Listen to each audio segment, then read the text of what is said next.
pihak terkait? Saudara Hotman dan saya akan ajukan pertanyaan. Baik, silakan. Ya, terima kasih. Pak Romo, pertanyaan pertama saya adalah tadi Bapak mengatakan presiden yang baik.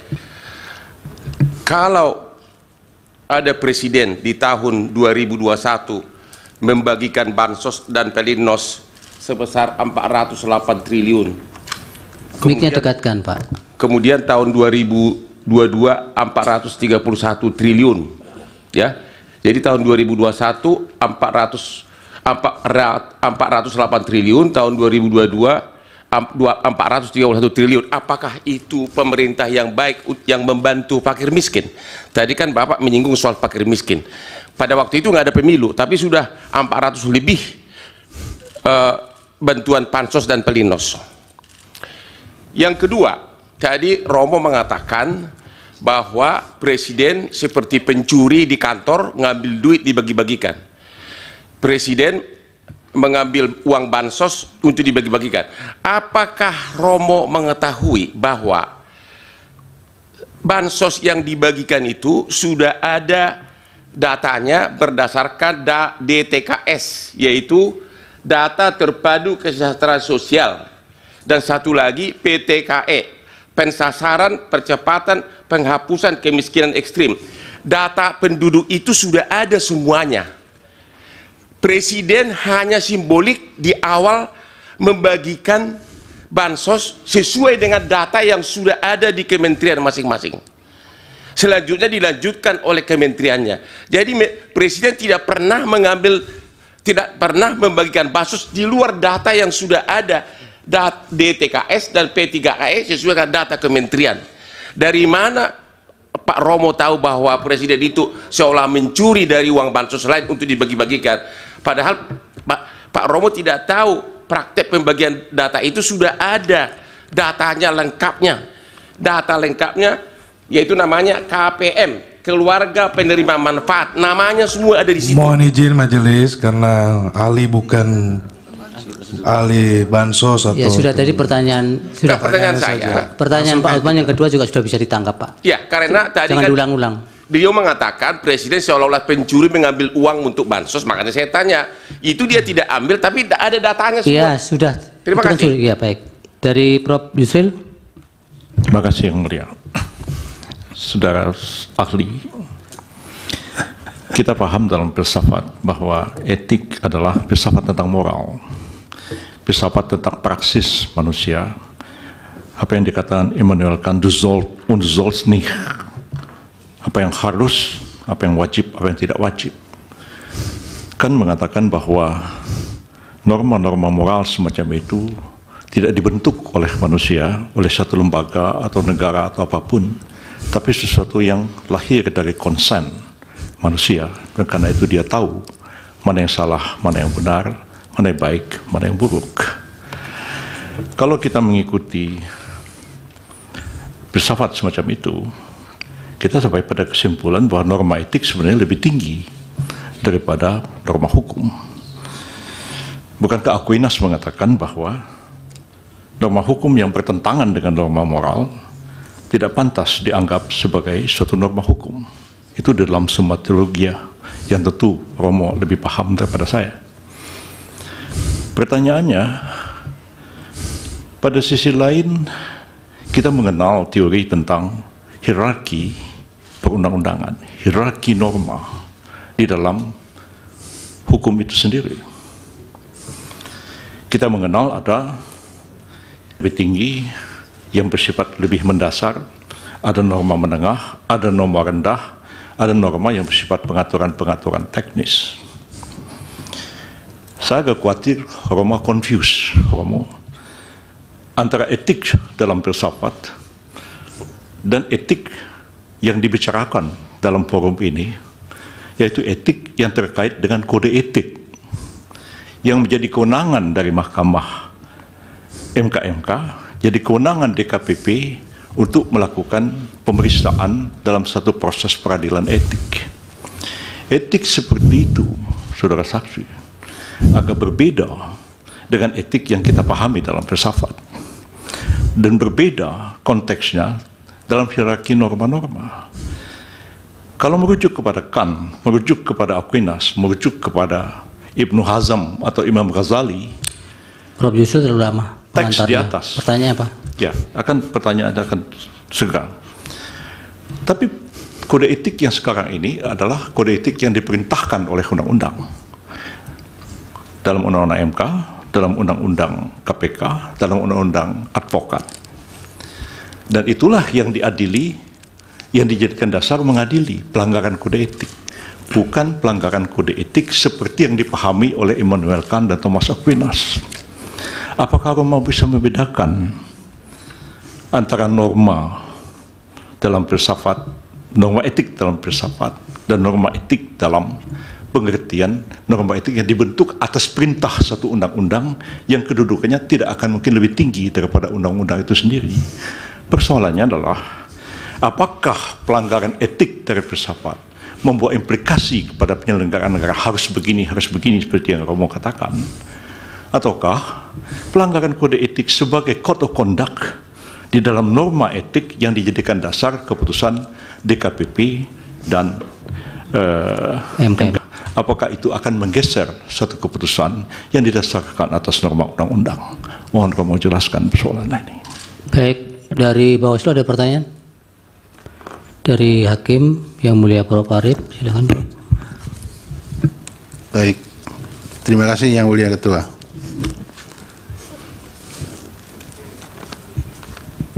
Terima kasih ahli Romo Magnis yang sudah memberikan beberapa catatan di dalam proses penyelesaian PHPU Pilpres di Mahkamah Konstitusi.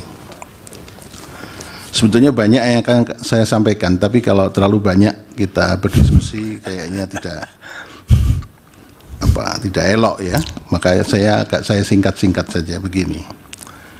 Indonesia itu adalah negara yang mempunyai karakter tersendiri, baik dalam berhukum maupun berdemokrasi. Karakter itu melekat pada ideologi yang dipilih oleh bangsa Indonesia, sehingga hukum dan demokrasi di Indonesia saya sebut berkarakter Pancasila. Itu yang pertama. Kemudian karena itu, maka di Indonesia secara semestinya dan solen itu harus dijunjung tinggi rule of law sekaligus rule of ethic. Saya juga teringat kemudian ada semacam pepatah begini, law without ethic, kemudian ethic without religion. Nah sekarang kaitannya dengan persoalan konkret. Bagaimana berhukum dan berdemokrasi di Indonesia dengan acuan-acuan ideologi dan filsafati yang demikian ini. Terima kasih Romo. Silakan Romo dijawab. Terima kasih.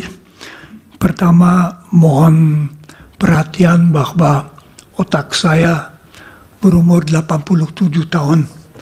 Berarti belum tentu saya Ya, semaksimalnya Romo masih bisa. ingat semua pertanyaannya. Kalau saya mulai dari belakang, tentu saja bagi Indonesia etika, kesadaran akan nilai sejak permulaan merupakan salah satu unsur yang mempersatukan suatu masyarakat yang amat majemuk, mulai dari penolakan penjajahan, dari persatuan perasaan kita satu bangsa, dari kesediaan saling menghormati dalam Pancasila. Jadi etika memang amat penting dan tentu juga harus terlaksanakan dalam rangka hukum. Lalu pertanyaan, apakah ada perbedaan antara etika dan etika di dalam rangka hukum? Tentu saja tidak. Tetapi suatu ketentuan etis yang tidak dirumuskan dalam hukum memang tidak bisa ditindak oleh yudikatif, oleh para hakim sistem yudikatif suatu negara itu. Itu menjadi unsur untuk menilai, unsur bagaimana kualitas seseorang atau juga suatu lembaga dinilai.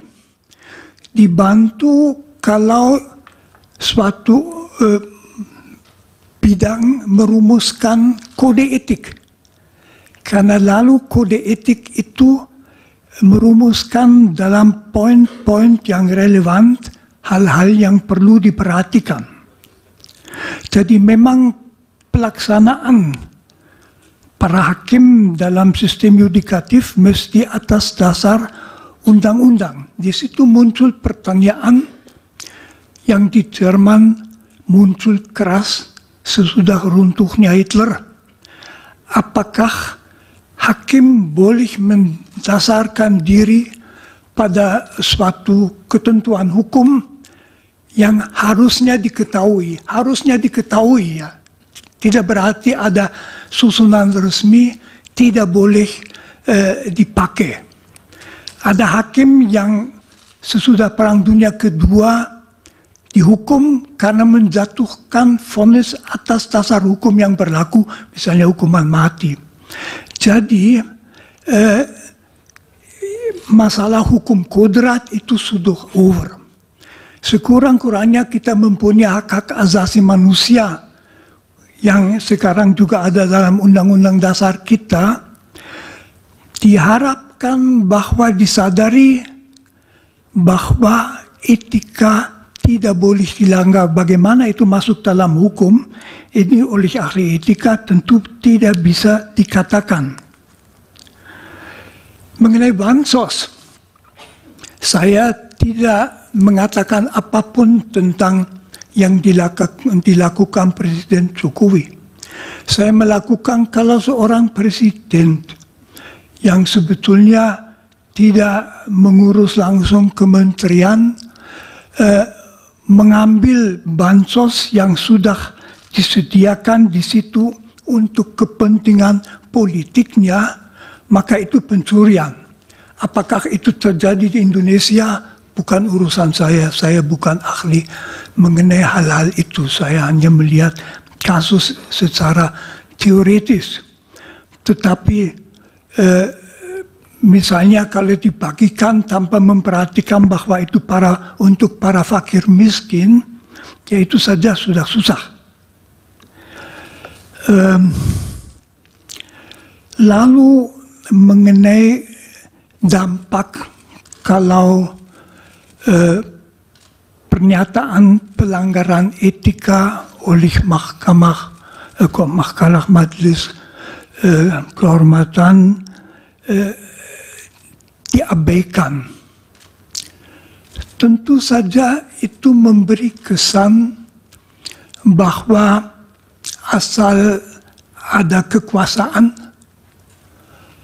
maka bukan hanya etika tetapi juga hukum tidak perlu diperhatikan.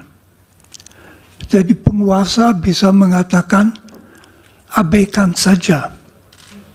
Itu dengan sendirinya memperlemah sekali struktur negara seperti negara hukum. Indonesia itu adalah negara hukum dan mengabaikan pernyataan bahwa suatu keputusan merupakan pelanggaran etika yang berat. Saya dari sudut etika hanya bisa mengatakan merupakan sendiri pelanggaran etika yang berat, dan kalau masyarakat mengalami bahwa etika secara berat bisa dilanggar demi suatu tujuan politik, dengan sendirinya faham mengenai penguasa yang melakukan itu akan turun, akan ditaati karena dia berkuasa, tidak karena keyakinan lagi. Akibatnya, kalau mengikuti Immanuel Kant, kan justru menunjukkan kalau suatu negara ditata menurut undang-undang yang adil dan bijaksana, tidak perlu usaha etika tinggi, orang dengan sendirinya akan taat karena paling masuk akal hidup sesuai dengan undang-undang.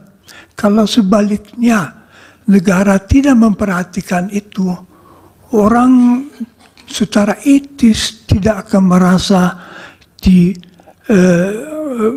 melakukan apa-apa kalau tidak taat pada negara, hanya akan memperhatikan supaya tidak kena. Seperti di lalu lintas kalau kita dengan motor lawan arus itu pertimbangan. Etis itu tidak.